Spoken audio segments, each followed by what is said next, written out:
Magandang araw, kaibigan.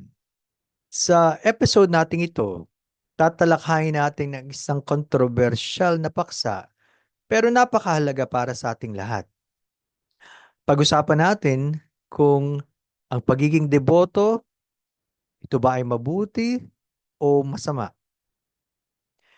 Sa unang tingin, kahanga-hanga ang ginagawa ng maraming mga deboto ng itim na Nazareno. Hindi nila alintan ang pagod, sakripisyo at pakikipagsiksikan para lamang matupad nila ang panata nila. May mga nagsasabing kaya sila naging deboto ng Nazareno ay dahil sinagot ang dasal nila. Ang iba naman ay pinagaling o may kahilingan sila na gusto pa nilang matupad. Sa pagpapasimula natin, bigyan muna natin ng kahulugan ang salitang deboto. Ano nga bang ibig sabihin ng pagiging deboto? Ayon sa isang definisyon, ang deboto ay isang tao na may malalim na pananampalataya, masigasig at tapat sa pagmamahal, pagsamba, at pagsali sa mga ritual ng kanilang ang Diyos, santo o relihiyon. Na kung tutuusin, gusto naman talaga ng Diyos na ang tao ay magkaroon ng malalim na pananampalataya sa Kanya o maging devoto. Na simula sa lumang tipan hanggang sa bagong tipan ng Biblia, iniutos na ng Diyos sa tao na ibigin mo ang Panginoon mong Diyos ng buong puso, ng buong kaluluwa at ng buong pag-iisip. Ito ang dakila at pangunahing utos. Matatagpuan nito sa Matthew 22:37 to 38. At gayon din ang sinasabi sa Deuteronomy chapter 6 and verse number 5. Now, kung ito ang gusto ng Diyos na gawin ng mga tao, ang tanong, gaano ba natin minamahal ang Diyos? Siya ba talaga ang pinakamahalaga sa buhay natin? O mas marami pa tayong inuuna bago ang Diyos? Handa ba tayong matuto sa Diyos, makinig at sumunod sa Kanyang mga salita? Tanda natin na ang batayan ng katotohanan ay ang salita ng Diyos, ang Biblia. Hindi ang ating pakiramdam, sari-sariling paniniwala, o sabi-sabi ng mga tao, kahit pa ng simbahan, o ang nakagisna nating tradisyon. Ayon sa John 17:17, pakabanilin mo sila sa katotohanan. Ang salita mo'y katotohanan.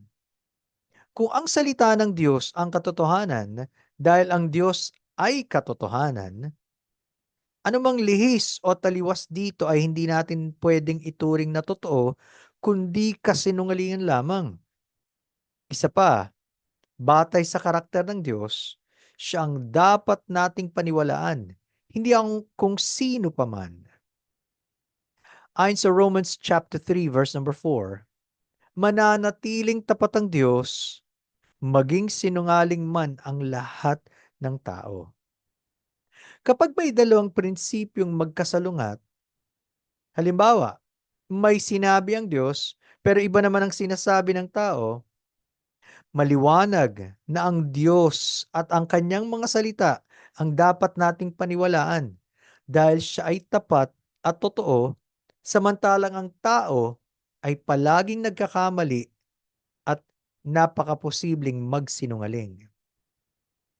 Balikan natin ang utos ng Diyos na dapat ibigin natin siya ng buong puso, kaluluwa at pag-iisip ayon sa Matthew 22:37. Batay dito, hindi ba dapat nating hangaan ang malaking debosyon ng milyon-milyong tao sa itim na Nazareno? Now, malinaw ang salita ng Diyos sa Biblia at ang sagot dito ay hindi. Tama ang narinig mo, hindi. Pero ang tanong, bakit naman hindi tama ang debosyon ng marami, ibinibigay naman nila ang lahat para lang makasama sa prosesyon? Kahit nga ang matinding pagsasakripisyo ay ginagawa nila, matupad lang ang kanilang panata. Isa pa, napakatagal ng ginagawa ito ng milyon-milyong deboto. Hindi ba? Mahalaga ito sa Diyos? Muli, hindi kung gaano karami ang naniniwala, o kung gaano katagal na itong pinapaniwalaan, kundi ano ba ang sabi ng Diyos sa kanyang salita. Ito ang pinakamahalaga. Ngayon, kailangan nating maintindihan na ang una at pinakamahalaking dahilan kaya hindi tama ang ganitong debosyon sa itim na Nazareno o sa iba pa mang imahe ay dahil ang Diyos mismo ang nagbawal sa ganitong uri ng pagsamba at debosyon.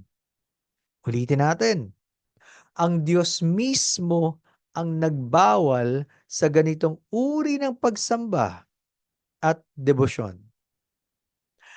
Malinaw ang sabi ng Diyos sa 10 kautusan na matatagpuan natin sa Exodus chapter 20. Sa verses 3 to 6, iniutos ng Diyos, "Huwag kayong sasamba sa ibang mga Diyos maliban sa akin. Huwag kayong gagawa ng mga Diyos-Diyosan na anyo ng anumang bagay sa langit o sa lupa o sa tubig. Huwag ninyo itong paglilingkuran o sasambahin dahil ako ang Panginoon na inyong Diyos ay ayaw na may sinasamba kayong iba." Maliwanag na ayaw ng Diyos na may iba tayong sinasamba maliban sa Kanya na totoong Diyos. Ipinagbabawal ng Diyos ang paggawa ng mga Diyos-Diyosan sa langit man, sa lupa o sa tubig. Ano ba ang mga rebulto na sinasamba ng mga tao? Hindi ba gawa ito ng kamay ng tao? Na para ipakita ng Diyos ang galit niya dito, sinabi pa niya sa verses 5 to 6, "Pinaparusahan ko ang mga nagkakasala sa akin, pati na ang mga anak hanggang sa ikatlo at ikaapat na henerasyon ng mga napupuot sa akin." Napansin niyo ba na ang pagsamba sa Diyos gamit ang mga rebulto na ginawa ng kamay ng tao ay itinuturing ng Diyos na pagkakaroon ng puot sa Kanya, hindi pagmamahal, na kabaliktaran nito sa iniisip ng marami. Kaya may parusang nakalaan ng Diyos para sa kanila. Now, sa kabilang banda, may mga nagmamahal sa Diyos, ang mga kumikilala sa Kanya na handang sumunod sa Kanyang mga utos. At sabi sa verse number 6, "Pero ipinapakita ko ang aking pagmamahal sa napakaraming henerasyon na nagmamahal sa akin at sumusunod sa mga utos ko." Tandaan natin na ang totoong pagmamahal sa Diyos ay ang pagsunod din sa kanyang mga utos, hindi ang pagsalungat o pagrerebelde dito. Ang sabi ni Apostol Pablo sa mga Griego na kausap niya sa Athens ay ganito, "Huwag nating isipin na ang Diyos ay katulad ng Diyos-Diyosang ginto, pilak o bato na pawang imbento ng isip at kamay ng tao." Mula sa Acts chapter 17 verse 29. Pero bakit? Kasi nga dahil ang Diyos ang pinakamakapangyarihang Diyos na gumawa ng lahat ng bagay, kasama na ang tao. Sa verses 24 to 25, binabanggit pa, "Siya ang lumikha ng mundo at ng lahat ng narito. Siya ang Panginoong nagmamay-ari ng langit at lupa. Kaya hindi siya nakatira sa mga templo na ginawa ng mga tao. Hindi siya nangangailangan ng tulong mula sa tao dahil siya mismo ang nagbibigay ng buhay sa atin, maging ng lahat ng pangangailangan natin." Pansinin niyo po mga kaibigan, mukha bang makapangyarihan ang dinudumog ng karamihan sa kanilang prosesyon o kailangan pang buhatin at itulak? Now, maliwanag sa Psalm 115 verses 3 to 8 na may dalawang klase ng Diyos, ang tunay na Diyos at ang maling Diyos na tinatawag na Diyos-Diyosan. Sabi po sa talatang 3 hanggang sa susunod, "Ang aming Diyos ay nasa mga langit. Kanyang ginagawa ang anumang kanyang kagustuhan. Ang kanilang mga Diyos-Diyosan ay pilak at ginto, gawa ng mga kamay ng mga tao.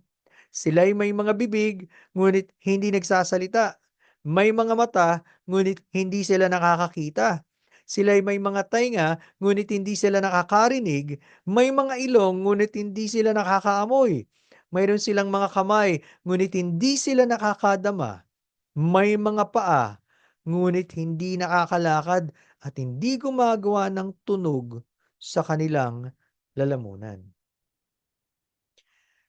Maliwanag na ang rebulto na ginawa ng tao ay walang kayang gawin na kahit ano. Eh, bakit pa sinasamba ng maraming tao? Ang sagot, dahil sa pagkabulag ng tao sa kasalanan. At mas gusto rin ng marami na sundin ang kanilang sarili, ang kanilang mga tradisyon, kaysa sa tunay na Diyos na nagbigay ng ganitong mga salita. Kaya sigurado ang paghatol ng Diyos sa kanila. Sabi sa verse 8, ang mga gumawa sa kanila ay kagaya nila, gayon din ang lahat ng nagtitiwala sa kanila. May paghatol ang Diyos. Kaya kung tutuusin, mas mabuti pa na magsisi tayo sa ating kasalanan at aminin nating tayo nagkamali at tumalikod sa maling paniniwala kaysa panindigan natin ang napakatagal ng kamalian ng marami. Ayon sa pahayag, Kabanatang 21, talatang 8, ngunit ang mga duwag sa mga hindi na mga nananampalataya, mga karumal-dumal, mga mamamatay tao, mga mapakiapid, mga mangkukulam, mga sumasamba sa Diyos-Diyosan at sa lahat ng mga sinungaling, ang kanilang bahagi ay sa lawa ng nagliliyab na apoy at asupre na siyang ikalawang kamatayan. Ayon sa Revelation 21:8. Ang tanong, handa ka bang magsisi ng iyong kasalanan, kaibigan, at kilalanin mo si Jesus bilang iyong Panginoon at tagapagligtas? Hindi ang mga rebulto na ginawa ng tao. Ayon sa 1 John chapter 5 verse 20, at alam natin na naparito ang anak ng Diyos at binigyan niya tayo ng pagkaunawa upang ating makilala siya na totoo at tayo nasa kanya na totoo sa kanyang anak na si Jesucristo. Ito ang tunay na Diyos at buhay na walang hanggan. Ang Panginoong Jesucristo ang tanging tagapagligtas at siya ngayon ay nasa langit sa kanan ng kanyang Ama. Dahil siya ang tunay na Diyos, siya ang may kapangyarihang magligtas sa sino man sa ating mga makasalanan. Sa hindi ang mga bato o ang ribultong gawa ng tao.